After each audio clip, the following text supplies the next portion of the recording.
video is on how to find equivalent ratios or how to solve a proportion using cross products, which is our last way of finding equivalent ratios. So for this first problem, it says 4 over 5 equals x over 20. And then it asks you, it says, how have we solved this ratio in the past? Well, we used equivalent fractions, and we said 5 times 4 is 20, and 4 times 4 is 16. So we know that x equals 16.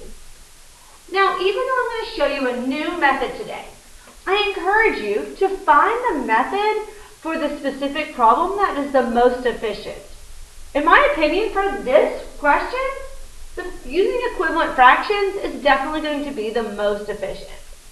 However, it doesn't work with every problem. The method today, called cross products, will work with every single proportion problem that we do, including decimals and fractions.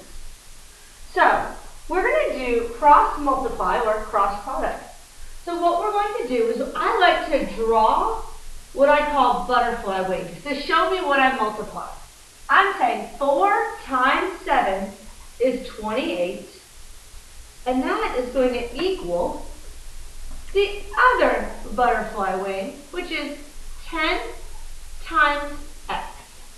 Now we can write 10 next to the variable, and that's going to represent multiplication. Now I have to solve this equation.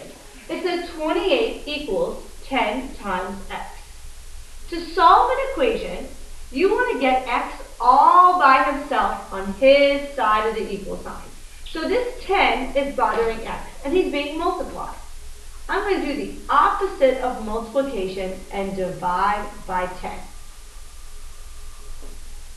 28 divided by 10 is 2.8 equals x. And that's our solution. X equals 2.8. So you won't always end up with a whole number.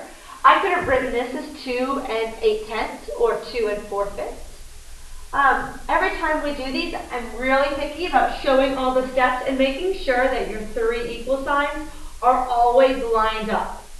They shouldn't be going everywhere all over your paper. They should be in a straight line.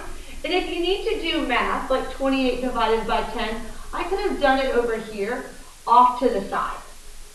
We want this proportion work to be nice and neat and organized. Now let's do another one, because I know some of the steps are new to you. So, I'm going to have 9 times 3 is 27, and that's going to equal the other butterfly wing, which is 2 times x. So the first thing I do is I cross multiply, or I find the product of one wing, and then I'm going to find the product of the other wing. Do you see how my equal signs are lined up? That's important. Now I need to solve for x. So the thing that's bothering x is the 2. So I need to divide this side by 2.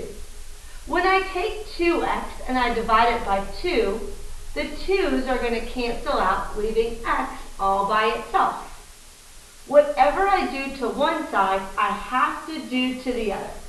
Remember, if I'm showing work, I'm going to do it off to the side.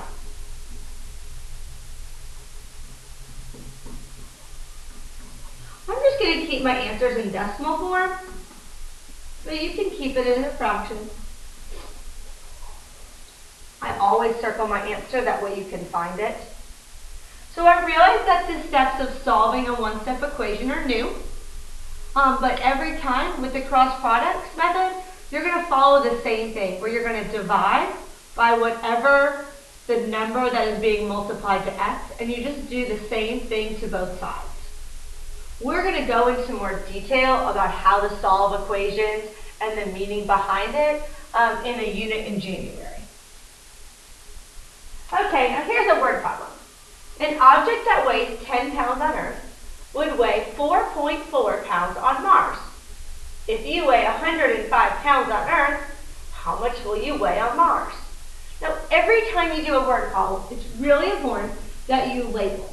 So I'm going to label it Earth compared to Mars. Now I'm going to look for the ratio that they gave me.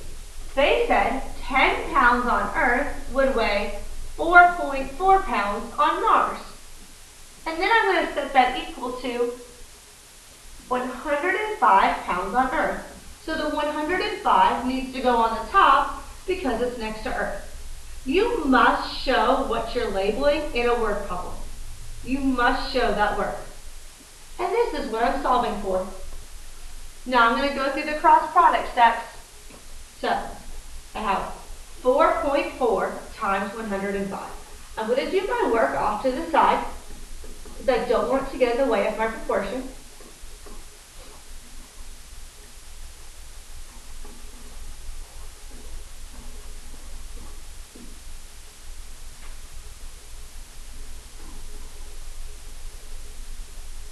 And then I'm going to find my other butterfly wing, which is 10x. And that's my equation. Now I just have to solve for x. So I'm going to divide both sides by 10. And I get 46.2 equals x. On a word problem, you should always make sure that you have units. So off to the side, I'm going to say 46.2 pounds.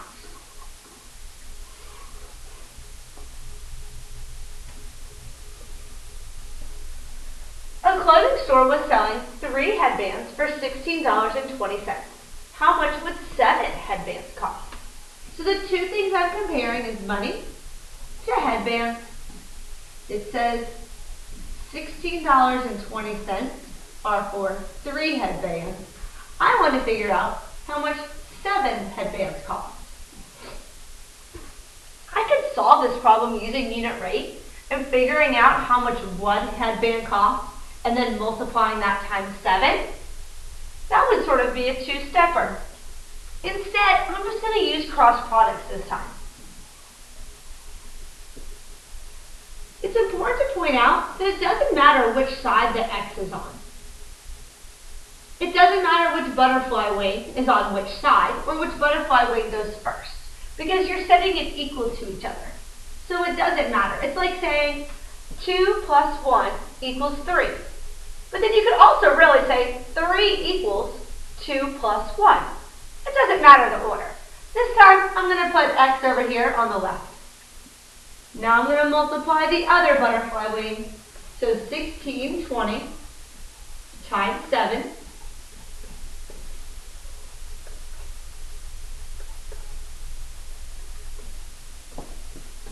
$113.4. Now, in my solving steps, remember I always line up my equal sign. I got to figure out what's bothering the x. The 3 is bothering the x, so I'm going to divide this side by 3, because then these 3's are going to cancel out. 3 divided by 3 is 1. That's why they cancel out. Whatever I do to one side, I have to do to the other. 113.4 divided by 3.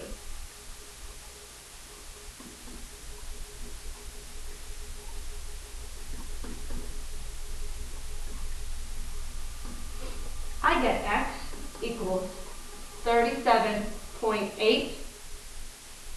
Ooh. And I'm just going to add my unit right in here. Remember, when it's money, you want to make sure you have 2 numbers after your decimal place. This is definitely an advanced and accelerated only skill because 6th graders don't know how to solve one-step equations yet, and we don't do it till January. We cover how to use cross products to solve proportions, so that the advanced and accelerated 6th grade math students get to do harder problems, and they get a preview because in 7th grade, this is going to be the main method that they use. So it's great practice. Go ahead and finish some of the other sample problems, and good luck.